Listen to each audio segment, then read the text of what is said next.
Good afternoon. Thanks for joining us today to learn more about the Cook County Vacant Building Ordinance. My name is Herman Brewer. I'm the Bureau Chief for the Bureau of Economic Development for Cook County. You are probably going to hear more from me than is necessary, but we also have a lot of other folks here who are going to provide pretty healthy bouts of information.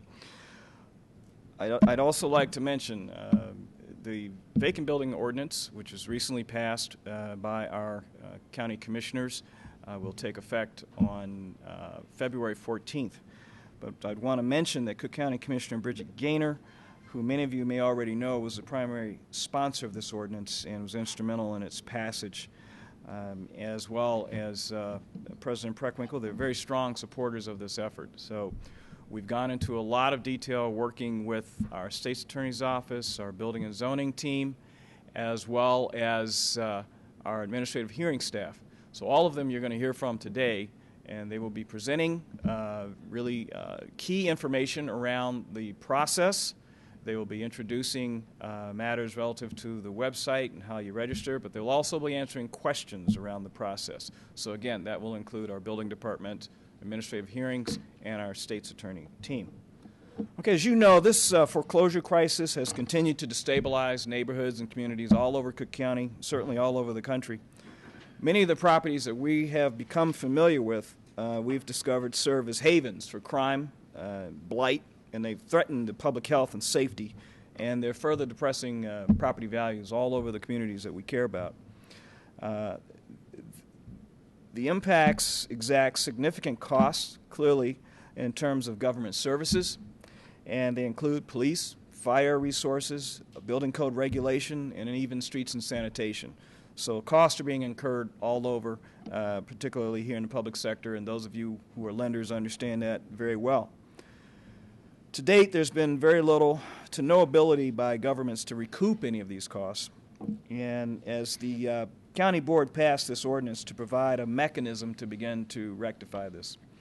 As I mentioned today, you're going to hear some of how the county will implement and enforce this ordinance in the unincorporated areas of Cook County. I want to reiterate, this ordinance will take effect on February 14th, and the initial areas that it is to impact are the unincorporated areas of Cook County. There are several municipalities who have asked to opt in to the ordinance, and we'll be notifying you of who they are and when that occurs.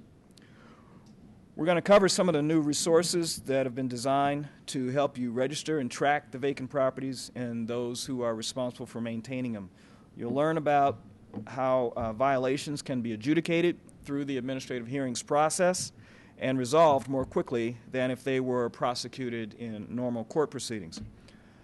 However, we know that this is not why many of you are here. The bulk of our agenda is designed to focus on explaining how municipalities and lenders can address this ordinance and to really answer the questions that you have. The county is expected to partner with municipalities, and we are also expected to have input from those impacted by this. And we hope that this ordinance augments and enhances the resources that you are already using at your disposal. So at this point, I want to start our process and begin with our building and zoning team. They're going to introduce you to the role that they're playing in this and walk you through the PowerPoints, which I believe have been handed out. The Building and Zoning Department of Cook County will do a variety of things in this process relative to this ordinance. We're going to host the online registration site. That'll be on the Building and Zoning pages of Cook County's website. I'm assuming we'll be assisting people in understanding, answering questions, emails, that kind of thing.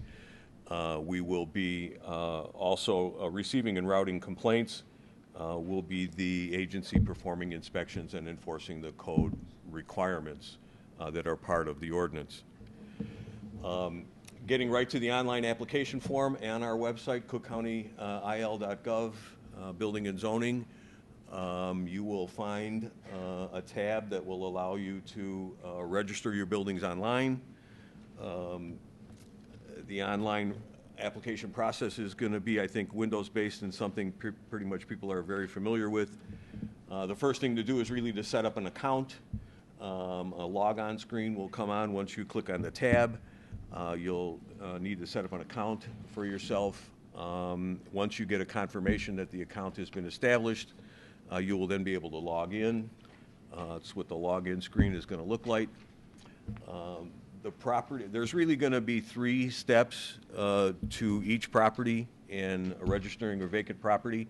The pieces of information that are going to be critical are going to be the property index number, the PIN, the type of building it is, residential, commercial, information about the building in terms of size, and the address of the building.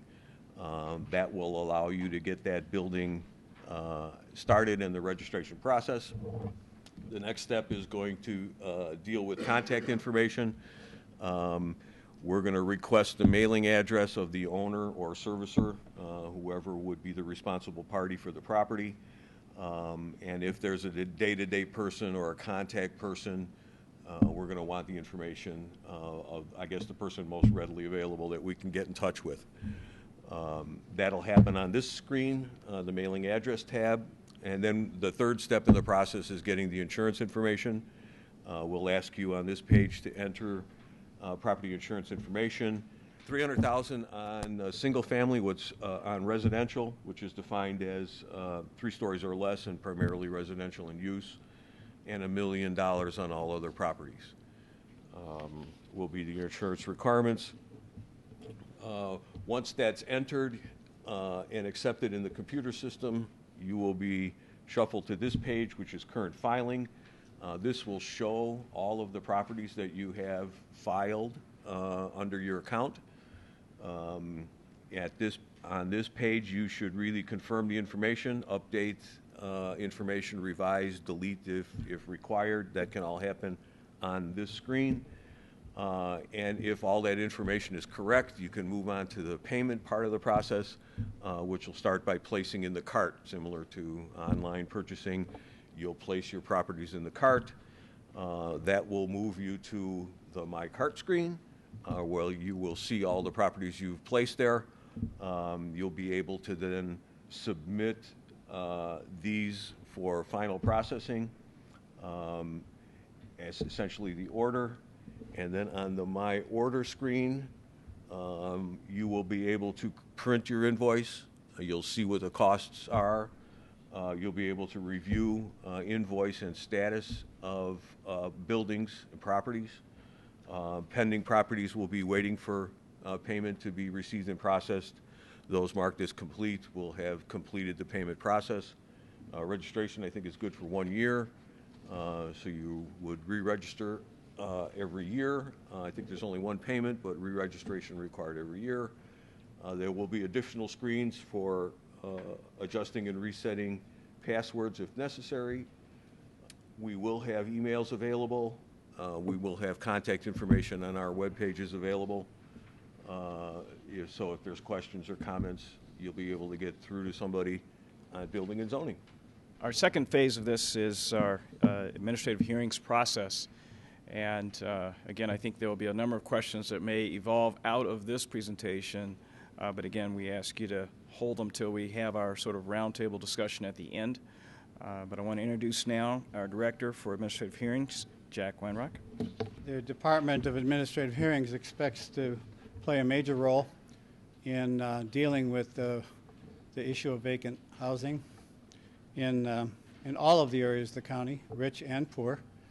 I have assembled several expert legal minds on this area, experienced in the building and zoning areas as well as foreclosures.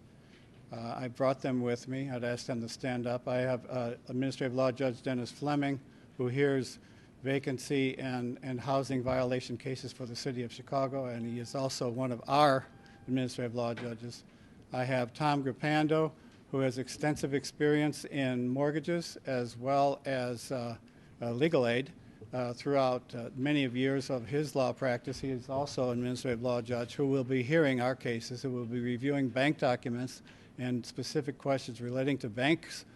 We would appreciate receiving from the audience. We did meet with the municipalities the other day, and we're happy to find out what their concerns are. I also have with us Benny Martin, who we have appointed as an administrative law judge, who has practiced law for many years in Cook County, particularly in the very difficult areas of Riverdale, Fort Heights, south suburbs, where we are really in a political crisis, not just locally but nationally.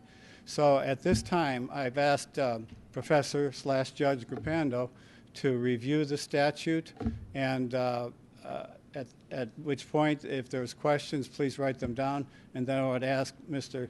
Justice Fleming of the Chicago Supreme Court to weigh in as well. So, Mr. Gruppando. First, we'll just do a quick overview about our office, but I think the things that most mortgagees would be interested in is, am I going to be liable? What defenses I have? And I thought focus on that aspect, because that's what I'm going to have to be considering. Judge Fleming's going to have to be considering when we go through this. But first, a little advertisement, why we're advantages of administrative adjudication process. We're efficient. We have hearing rooms over at 118 North Clark Street, 11th floor. We have three hearing rooms there, do a lot of business, and we hear cases right now involving building and zoning, taxes, animal control, minor misdemeanors and forest preserve, etc. And basically, it's a quick process. You don't have to pay a filing fee if you want to appear in front of us as a respondent, and you're not going to be waiting a half a day to have your case called. We move things off quickly and we believe fairly. And of course, if you disagree with our decisions, you have a 35-day window of opportunity to go across the street to the Daily Center and ask a circuit judge to review what we did. So I think it's a very fair and efficient process for implementing this ordinance. I think your first concern is going to be, what is a vacant building? Because it's not, the term in the ordinance is not what we would ordinarily consider. It's much more restrictive. First, any real estate improved with a complete structure containing one or more dwelling units, or an incomplete structure, real estate that is zoned for residential. So it has to be basically a place designed for people to live in. The structure has to be empty or otherwise uninhabited by persons. In other words, if there's somebody living there, it is not a vacant building, no matter how tenuous that individual's legal relationship is with that building. A structure or lot in need of maintenance, so it has to be some pretty bad condition, repair, with respect to one or more of the following conditions. In other words, in addition to being empty and for residential purpose, it has to meet one of these 6. 1, unlawful business or construction operations have ceased for the last 6 months.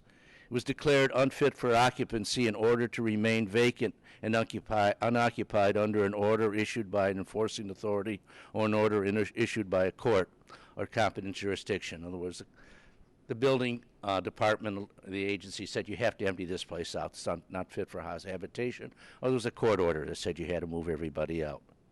No construction or legal repairs have been commenced in 6 months. The doors or windows are smashed through and broken, unhinged, or removed, continuously unlocked. Law enforcement officials have received at least one report of trespass or vandalism or other illegal activities in the last 6 months. Gas, electrical, water services for the entire premises have been terminated. So we're talking about a place, no one's living there, it's residential, and it's in bad shape, and one of these conditions exists. Then that could be a vacant building. If you look at the next one, though, they have a list of what is not a vacant building. And what is not a vacant building is if there is an unoccupied building which is undergoing construction or renovation or rehabilitation that is proceeding diligently to completion and the building is in compliance with all applicable ordinances, codes, and regulations. If there's a building occupied on a seasonal basis but otherwise secure, you have a family that goes to Arizona during the winter months. Even though the building's not occupied, it's not a vacant building. There is a secure building in which there is a bona fide rental or for sale sign. In other words, you acquired the building through foreclosure, you're trying to sell it, it's secure, it's not a vacant building, doesn't have to be registered. There is a building that is secure but is subject to a probate action, action to quiet title, or ownership dispute. You have these situations where the owner dies and the heirs are arguing among one another. Building's empty. As long as it's secure, it's not a vacant building. There is otherwise a building that is secure and in substantial compliance with all applicable ordinances. In other words, forgetting all that, if your building is secure under this ordinance, it's not a vacant building.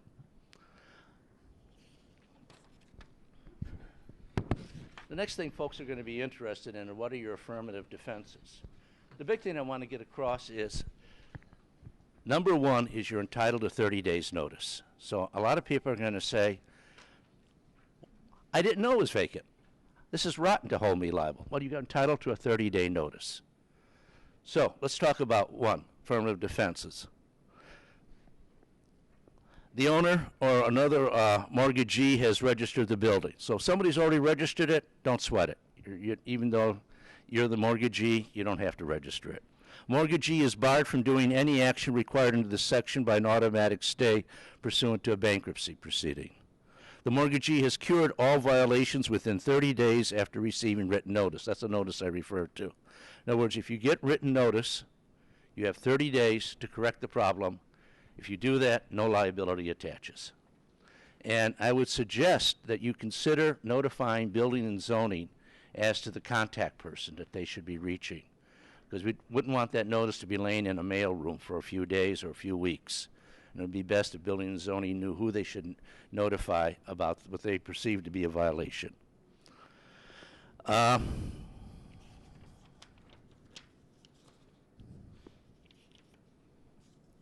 The time of violation, move over. The mortgage was not in default. In other words, okay, you got a vacant building, you got a mortgage in it, but it's not in foreclosure because there wouldn't be a default. Guy's paying it, even though he left, you're not liable. But again, if you got the notice, there's no way building and zoning is going to know that. You're going to get 30 days notice. You're going to want to inform building and zoning, look at this property is not in default.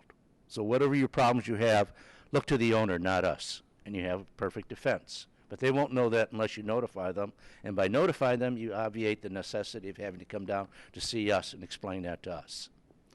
That at the time of violation, the mortgagee was not the senior lien holder record. In other words, if you're not the senior lien holder, notify building and zoning, look at, we got this notice, you think we were in violation, we're not, because we're not the senior lien holder. That a foreclosure of the property, the owner has taken any of the following actions. In other words, if the owner is actively participating in the litigation in any one of these manners, then you have a valid defense. Building and zoning may not know that. What you want to do, you get your notice, you say, look it, we're not in violation. This is what they're engaged in right now, so we're have an affirmative defense. We don't even want to have to raise it before the hearing officer, and they're going to listen to you. And you won't have to go through the trouble going through administrative hearing. Okay, what are your duties? One is you're supposed to inspect the building beginning 45 days after default. A mortgagee shall determine on a monthly basis if the building on the real estate is subject, the mortgage is vacant. Such a determination may be by communication to the mortgagor, visual inspection, etc. Mortgagee of any residential building that has become vacant and which is not registered pursuant to this section shall within 30 days after the building becomes vacant and unregistered or 60 days after default file a registration statement with the Department of Building on forms provided. 3, duty to maintain property. There's a whole laundry list of things that have to be done. I won't go through that right now, but basically 30 days after the building becomes vacant and unregistered or 30 days after default. If we have to go to a hearing, we've got two options. First, find no liability. Thing goes away. You walk away with an order saying this matter is dismissed. And like I tell people when they walk into the hearing room, it requires a suspension of disbelief on their behalf. I'm being paid by the county is prosecuting, and I decide liability. But we really make a real effort to do these things fairly. And if we didn't, this whole thing would fall apart. So if there's no liability, one appearance, likely, the you'll walk away with a matter dismissing it. If there is liability, then I can make a finding and order that assess a fine and stop right there, and that would be a final order. Or the alternative, what I can do is enter a fine and then order an abatement. I would only do that if I thought that the respondent had the means to correct the violation. And that order, my initial fine, if I do that, is not final, not appealable. Then the respondent has an opportunity to try to correct that violation during that period of time, come back, and then I have to make a determination whether there should be an additional fine, whether the original fine should be modified or eliminated. That'll depend upon the facts of the case. So if I enter a fine and no abatement order, that's final. You got 35 days to go across the street to the circuit court. If I enter a fine, but say I also want you to abate, that's not final. Come back. I'll determine whether or not reasonable effort was made to correct the problem. I can also reevaluate the initial fine, or in the case of a recalcitrant respondent, I can add to that fine. And then the opportunity to go across the street.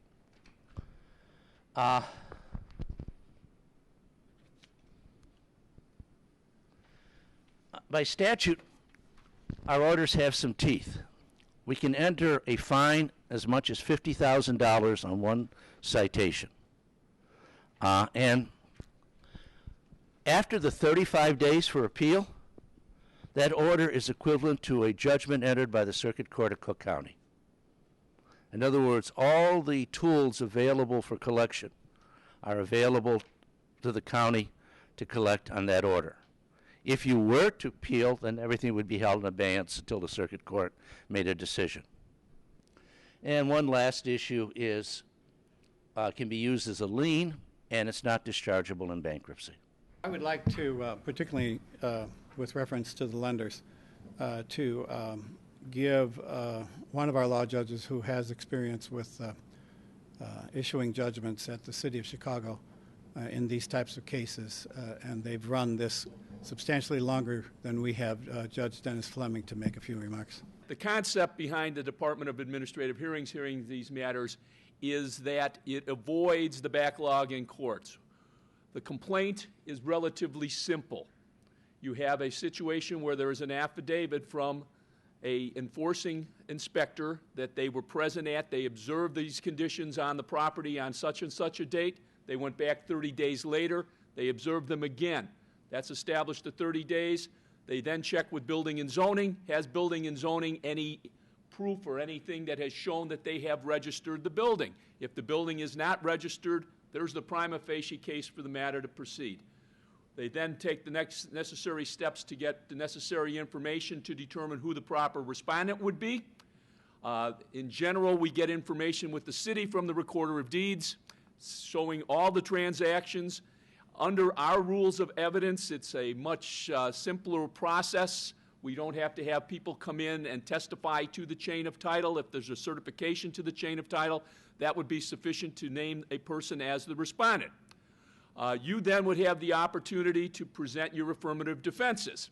And while we would hope that Building and Zoning would be working with you so that it would avoid your having to appear, my only suggestion is make certain of that, because if for some reason a case is filed against you and nobody appears and we don't know that something has gone on, a default can be entered. But those matters can all be resolved. But again, in general, it is a much quicker process, and I think that's advantageous to you guys as well, as opposed to maybe sitting there for months waiting over in the circuit court to get a determination.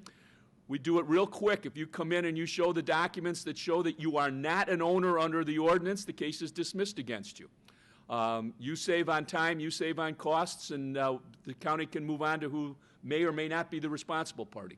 We're going to have a very brief overview of our intergovernmental agreement process from Sarah Cunningham from the State's Attorney's Office. Again, we won't go in as much detail here as we have with the municipalities who we've met with, but you'll get a sense of to what level we've engaged our other municipalities. I am Sarah Cunningham. I'm an assistant state's attorney in the Civil Actions Bureau. My office is right here across the street in the Daly Center. And I am going to be brief because my presentation was really geared for the municipalities who came in and saw us earlier this week. Basically, the ordinance covers unincorporated Cook County as well as those municipalities that decide to enter into intergovernmental agreements with us whereby our ordinance will apply within their municipalities. We have the ability to do this under the Illinois Constitution and the Intergovernmental Cooperation Act. And again, the purpose of our agreements with these municipalities is going to allow for the enforcement of our ordinance within these areas. These agreements are going to have 2-year terms to start off with. They will renew automatically unless a party decides to opt out. The agreements list the parties' responsibilities. The municipality's main responsibility is to authorize the Cook County Department of Building and Zoning to be the enforcement authority within their boundaries. And then they're going to give us notice electronically when they are aware of a vacant building within their boundaries that's been unregistered or that's not registered. They're going to notify our Department of Building and Zoning electronically. We were very clear the county does not have a duty to go into these municipalities and independently discover the buildings that are vacant. It's going to be the municipality that will advise us of this, and they are going to work with us in our prosecution of their violations. The county's responsibilities are, as soon as we are aware of there being, when we receive notice that there's been a potential violation, we're going to send our building inspectors out to inspect the property and see if indeed there has been a violation. And if there is, it's going to be written up on a Cook County notice of violation form. All notices are going to be prosecuted just like any other municipal ordinance violation within Cook County. Our Department of Building and Zoning is going to initiate the administrative hearing process. All violations are going to be prosecuted by the Cook County State's Attorney's Office, and at least at this point, the hearings are going to be here downtown in the county building at 118 North Clark Street. We have a location fee that we're offering to the municipalities for every building that they notify the county of that's in violation, and we are able to subsequently have the building come into, we're able to have the owner register the building, and we collect the $250 registration fee. We're going to give the municipalities $125 as a location fee. And then finally, we did talk a little bit about the lawsuit that's been filed by the FHFA against the city. And I just really briefly touched upon it. Obviously, the county is not a party to this lawsuit, and it would be improper for me to make any sort of legal comment about it. But what I did tell the municipalities was we feel confident in the authority that we had to pass our ordinance, and the lawsuit filed by FHFA did not change our opinion in that regard. So that is a very brief summation of the intergovernmental agreements that we plan on entering soon with our participating municipalities. This ordinance, we've spent a lot of time with all the parties you've spoken with today and additional staff people and a lot of attorneys working through it to craft and design so that we can roll it out. But we are really placing a high value on the input that we're getting from all of you as we move this forward. So this is really a beginning for us, and we expect that we may be tweaking, modifying, finding ways to more effectively deliver the service and to bring this ordinance forward. So it will roll out on the 14th, but we expect that based on our experiences and the input that we're getting, that we may continue to craft this further to make it even more effective.